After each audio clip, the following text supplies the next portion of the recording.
It's a huge, huge dive bomb by Antonio Giovinazzi out of nowhere has taken the race lead. Side by side, title rivals, wheel to wheel. Is that another safety car? Yes, it is. Okay, there appears to be an issue. We're currently investigating.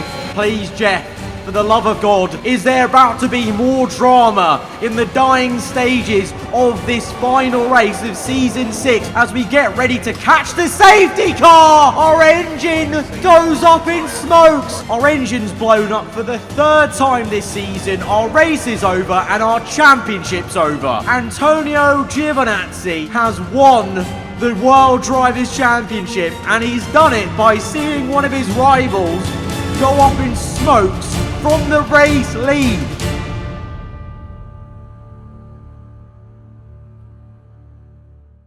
It was certainly a very, very painful way to end off last season. Losing the championship in that kind of manner to something completely out of our hands, it's never going to be an easy pill to swallow. This is the pre-season episode for Season 7, but my oh my, what a season Season 6 was. It saw some familiar names in the world of Formula 1 in recent years climb to lofty heights in the form of Antonio Giovinazzi, Esteban Ocon, and George Russell in the title fight with myself. Young guns and rising stars of Felipe Drogovic for the first time winning in Formula 1, and some cracking storylines, especially with that dramatic mid-season transfer saga where Drogovic went from Lotus to Red Bull, having been bought out by Lawrence Stroll, and then Giovinazzi kicked out of Red Bull, going to Lotus Renault, and still being competitive in that quote-unquote lesser car. And for us, it was a season where everything was against us. 3 DNFs because of engine failures, some, very chaotic races like at Canada where things were out of our hands and we had to go down the order and score 0 points in that race, and still we were in the championship fight. But Lady Luck was not meant to be with us, and the F1 gods had one last strike down upon us in that final race. But you reset and you bounce back, and we are here for the pre-season of Season 7. This will be the final ever season on F1 2021 MyTeam Career Mode. And this may just end up being the biggest season yet if you wait on and watch long enough to see all the driver transfers and how this season's looking. But first and foremost, of course, you guys are probably wondering who I am signing as my final new teammate on this game. Well, there's quite a few choices, in the past, we did try to sign Verstappen with no luck. He actually rejected our offer, and then that's why we signed George Russell. So that did come to mind. Fan favourites, people were saying in the comments below, we should go for Felipe Drogovic since he is such a rising star. Go for our rival even, Antonio Giovinazzi. But in the end of it, it felt a little bit wrong to touch those storylines because, they're forming on their own as AI, doing their own thing with AI teams. And so I thought, you know what this final season needs in this game? A little bit of spice. Yep, we're signing the Frenchman, Pierre Gasly, obviously my long time F1 game career mode rival through all the games gone by since like F1 2015, and he's going to be 100 rated as he joins our team. No haggling this time round. No crazy over 100 million, release clause to get him away from the team he's at currently. We can negotiate with him straight away, and we're probably doing him a favour, to be honest, because who knows what AlphaTauri is going to turn into with that whole, Lawrence Stroll buying the current Red Bull team and what becomes of Red Bull as a brand. I think stability is the name of the game for him in this final season, and we can offer that to him, along with maybe a safe haven with our new engine supplier, because obviously off the back of last season, 3 DNFs with an engine failure, it was clear to me and also very clear to you guys that we needed a new engine supplier. We've had a mutual divorce from Porsche. They've had their own idea of what they want to do in Formula 1, and a new supplier has come through with the Pierre Gasly deal. And so with that, for the final time on F1 2021, here is our MyTeam Career Mode car.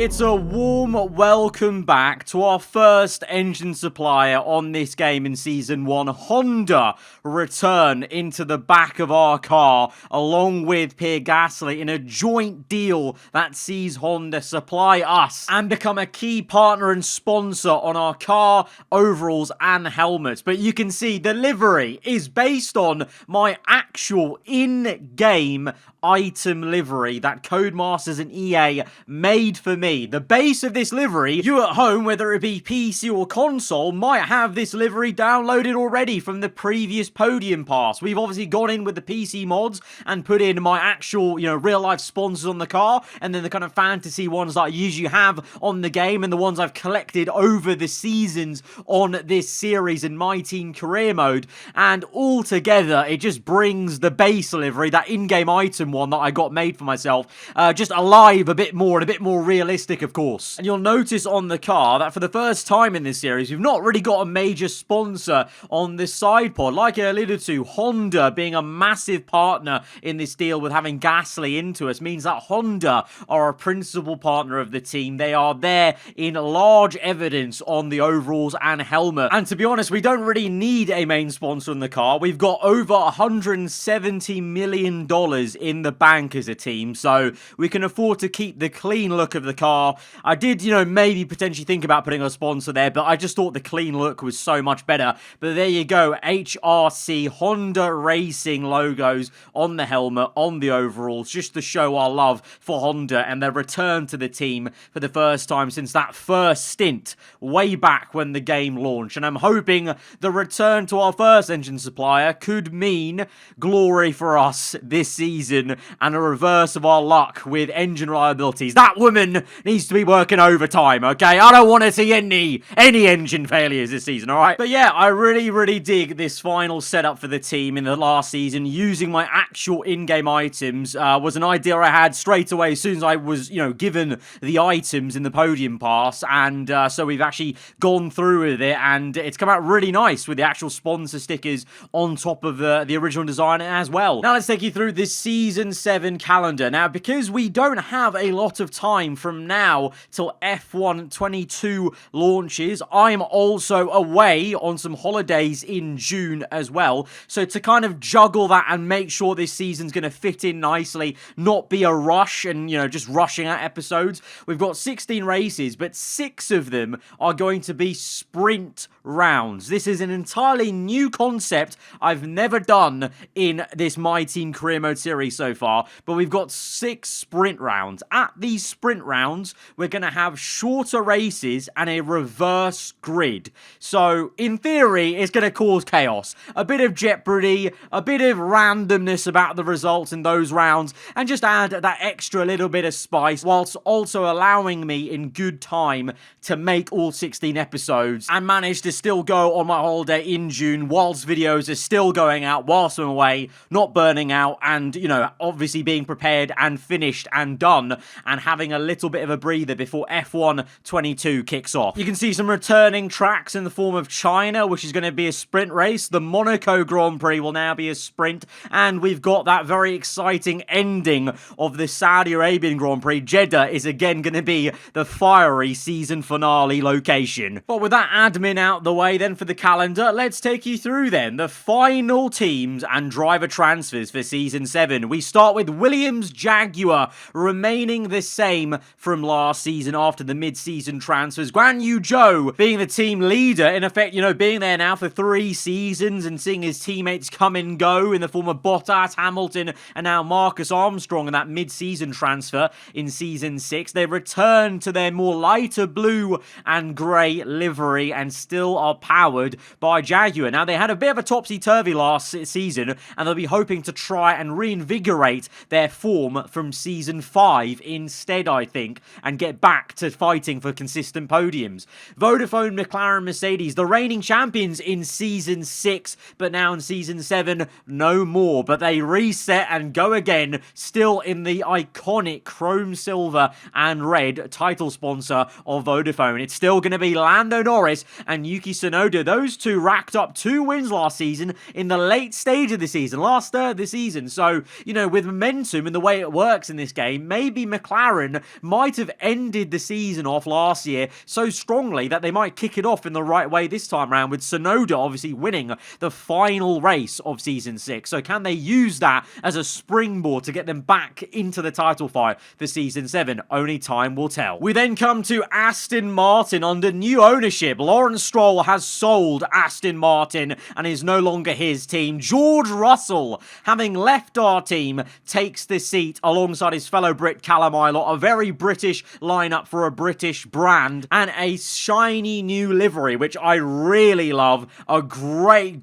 effort by Peter Roche Racing. I'll leave a link below, links below to any of the mods I've downloaded from Race Department or got made for this series. Exquisite livery with the kind of iconic lime green of Aston Martin Racing and a really funky design on the engine cover. Now, Aston Martin, they've been very quiet for this series since Season 2, if you remember, when Vettel was at the team fighting myself and Perez. So it's been a long time since they've been fighting for the top. They've now got Russell, who has been, honestly, the biggest and hardest rival we've had on this game so far. So for him to go to this team, I think it's a statement for the team, a statement for him. So now we'll have to see, but could Aston Martin finally be looking to get back up, punching in for the points and for more in the podium? Scuderia Ferrari, what a fairy tale story last season was. Almost maybe got a Drivers' Championship with Esteban Ocon getting 3 wins last season. He was debuting for the team last season and he did so well. So time will tell what they can do in their second year together.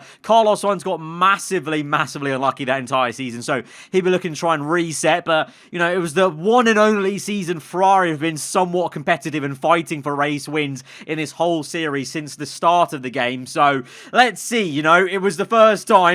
Can they keep it up into Season 7? We're just going to have to wait and see, but they looked rapid at some points last season. But you can bet there's going to be some fierce competition all the way down the grid. We now come to BMW Sauber, who retain their look from last season. It was the debut of the BMW Sauber look and team last season, so I thought it'd be wrong just to switch it out. I think a lot of people enjoyed BMW and this look coming back to the grid for Formula 1. Their driver lineup remains the same. Jack Aitken and Matsushita at the helm. Now, to be fair, those two did get a few little results here and there for the team, and over the course of the series, both of them have had a few little surprise results, and both of them were still able to actually, you know, have the measure over Verstappen and Hamilton in that Haas last season. So, you know, even though the car still needs a little bit of work, and as a pairing, maybe not the strongest pairing ever, I think, you know, this team could surprise a little bit here and there, potentially, when the cards are right. We then come through to the team that houses the reigning Drivers' World Champion,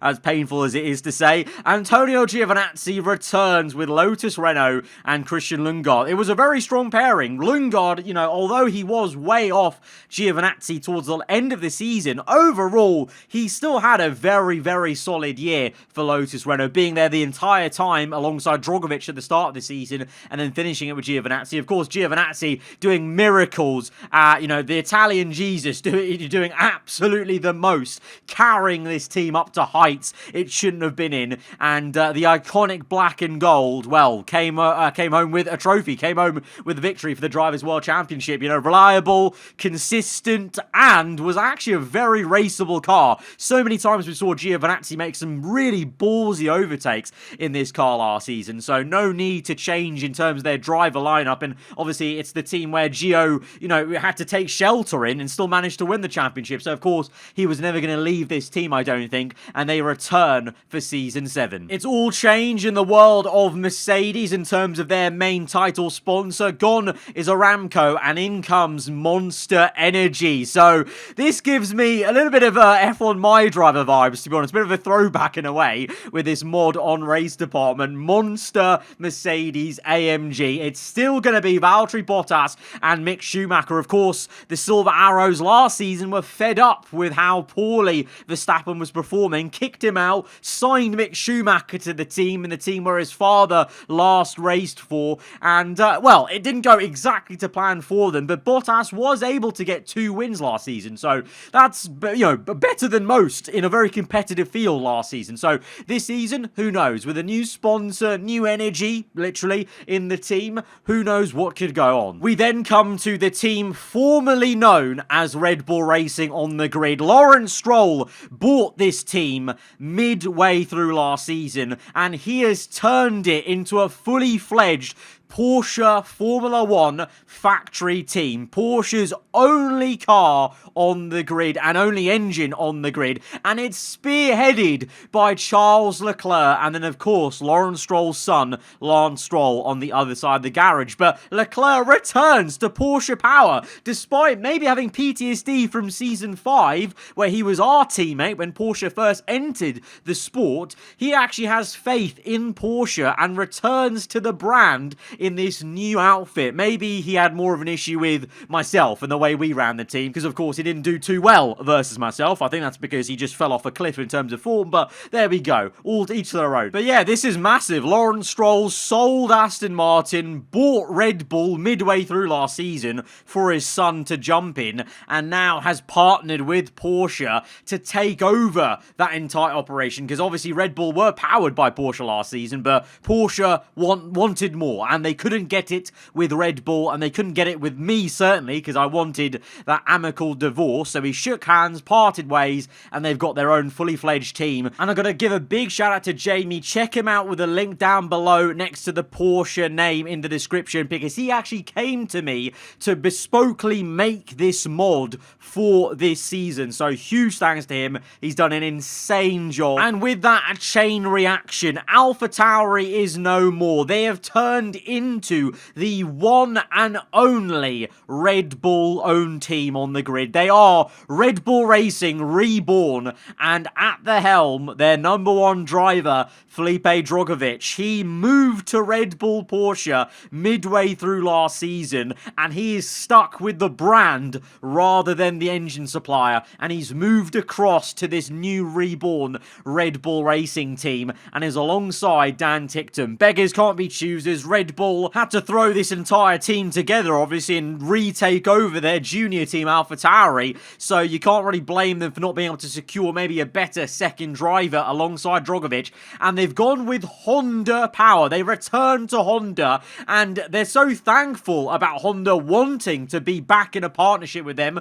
Of course, Honda were powering only AlphaTauri last season, so for Honda to stick around and put faith in them after they ditched them for Porsche is, says a lot. And so to repay that thanks, Red Bull are going with the white Japanese nod to their engine supplier with the white Red Bull livery. And as well as that, Honda got Red Bull to agree to release Pierre Gasly from his AlphaTauri contract and come across to me with the onus that he's still being powered by a Honda engine in the back of our car. So that's how that domino has fallen into place very, very nicely. Because effectively, Gasly was in that Red Bull team that is now Red Bull Racing, because, they were once AlphaTauri with, Leclerc and Gasly. Leclerc obviously jumped ship and went to Porsche. Gasly was tied to AlphaTauri, the Red Bull family, but with that mutual understanding and handshake that Honda would stick around and power the newly formed, last-minute put-together Red Bull Racing team,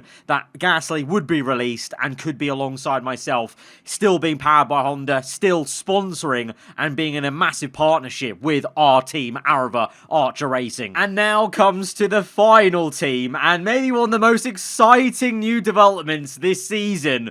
Welcome to Ford Performance Motorsport. Lewis Hamilton and Max Verstappen now race for Ford's entry in Formula 1. It was a massive shock last season when Haas, midway through the season, probably spent millions upon millions signing both Verstappen and Hamilton at the same time for the second half of the season. But this is why they were doing it. They were building for a bigger future. The team has now been sold off and is now under the ownership of the Ford Motor Company, and they have entered Formula 1 as and they have got two star names in their car of Verstappen and Hamilton. What more could you want as an American brand such as Ford coming in to the sport? They've developed their own Ford hybrid engine, and they're ready to try and take on the big dogs of Formula One this season. I think this team, formerly known as Haas,